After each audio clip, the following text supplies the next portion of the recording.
So what's up mga kaninja? Ayan magandang araw sa lahat. So nandito ulit tayo, magbabalik ulit tayo sa ating YouTube channel, Ninja the Vlogger. Ayan mga kaninja, nandito tayo sa may Baclaran mismo. Dito sa may malapit sa may LRT1 Baclaran Station. Kung saan ginagawa itong LRT1 extension na magmumula sa Baclaran hanggang Cavite.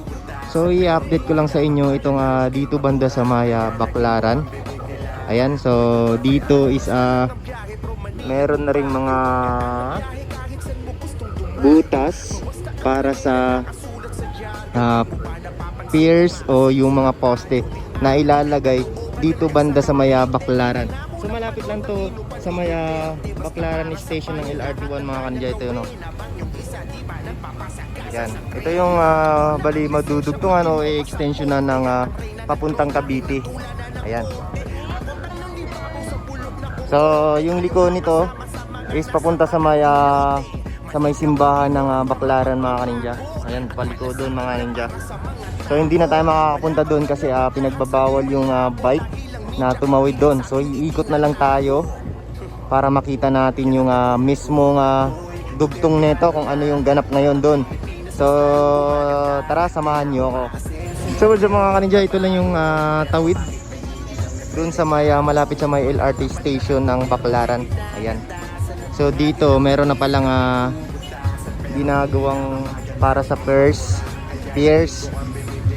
Ito yung poste, meron na palang 3 poste dito nakatayo mga kaninja. Ayan, so parang nilalagyan na nila ng concrete to.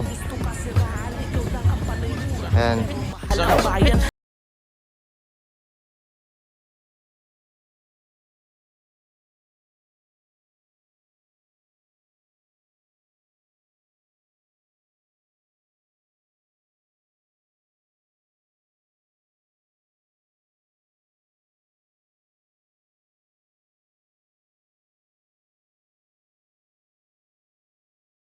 So nandito tayo sa may kahabaan ng Ruas Boulevard mga kaninja.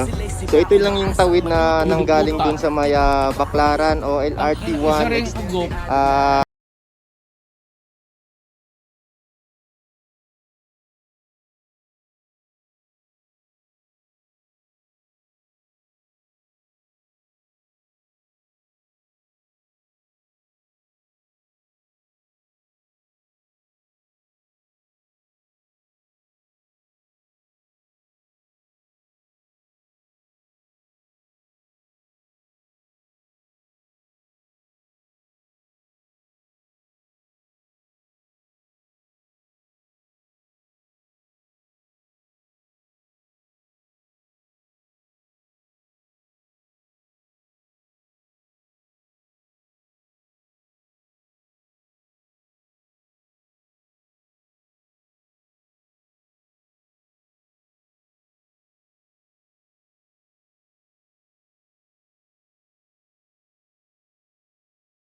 kung saan meron na rin ginagawang poste doon mga kaninja.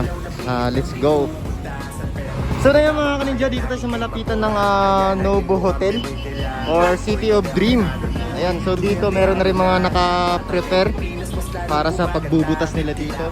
Ayan, so siguro dito nila dadaan mga kaninja yung manggagaling sa Maya Baclaran. Ayan, sim lang din siguro dito sa may tapat ng Novo Hotel yung dadaanan nitong LRT1 extension. Ayan, dito sa may river na to. Ayan, siguro dyan din yung dadaan yung manggagaling sa may Baclaran. So lapitan natin to dito sa may malapit Novo Hotel.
dito nga dadaan yung gagawing na LRT 1 extension.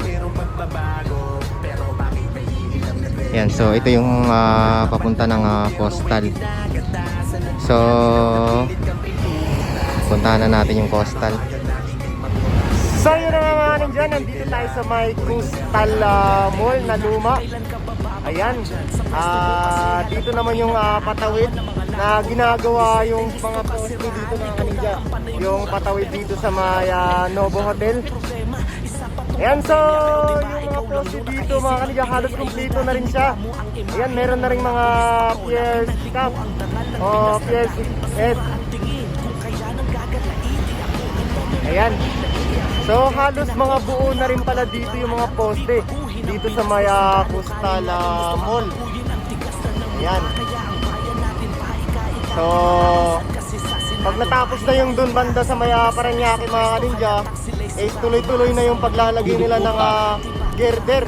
Dahil nga halos kompleto na rin yung mga poste dito na meron na rin mga pier cap. Ayan. So ayan, proceed tayo dun sa may Barangay Santo Niño o Parañaque. Let's go! Few moments later. So yun na nga mga kaninja, nakarating din tayo dito sa Barangay Santo Niño. Ayan kung saan nandito na yung launcher o girder launcher mga kaninja. Ito yung nakaraan, yung pinakalas nating upload is nasa Barangay San Dionisio pa tayo noon.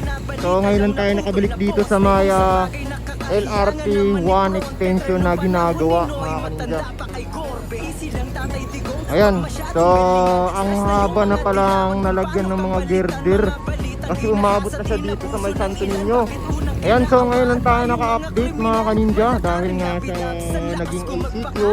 Ayan, ang hirap na tumawid dito, kaya hindi ako nakapag-update dito sa may LRT 1 extension.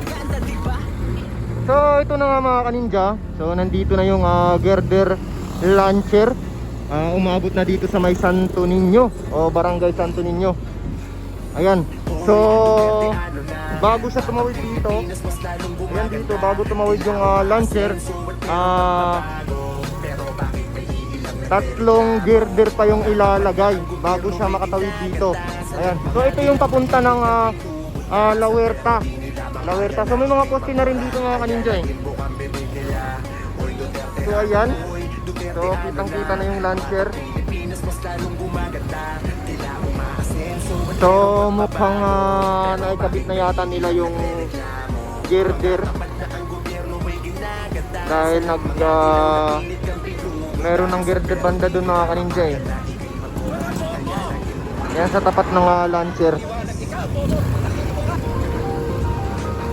Grabe mga kanila, sobrang bilis lang. Dahil last upload natin nasa Barangay San Dionisio pa yung launcher, yung bago mag-curve. Pero ngayon, so mga ilang araw ba ako nawala? 2 linggo. So 2 linggo umabot na siya dito sa may Santo Niño o Barangay Santo Niño mga kaninja. Ganun siya kabilis. Ganun kabilis yung pagtatrabaho dito sa LRT.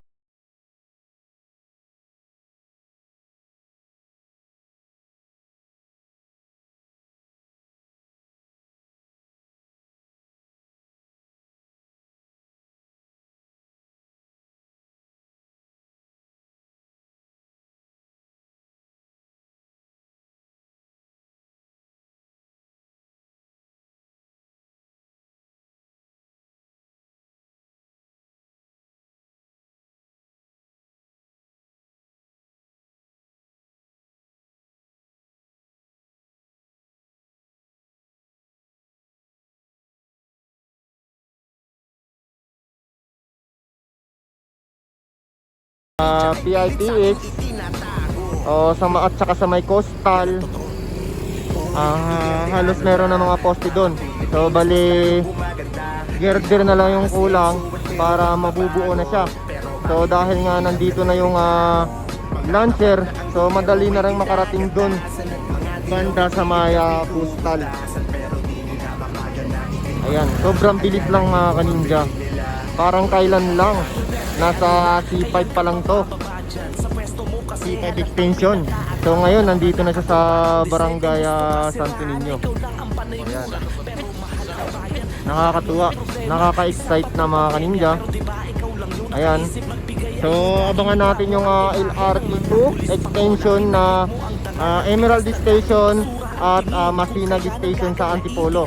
Yun, dahil tapos na yun, so mag-ooperation na siya this coming April 27. Ayan.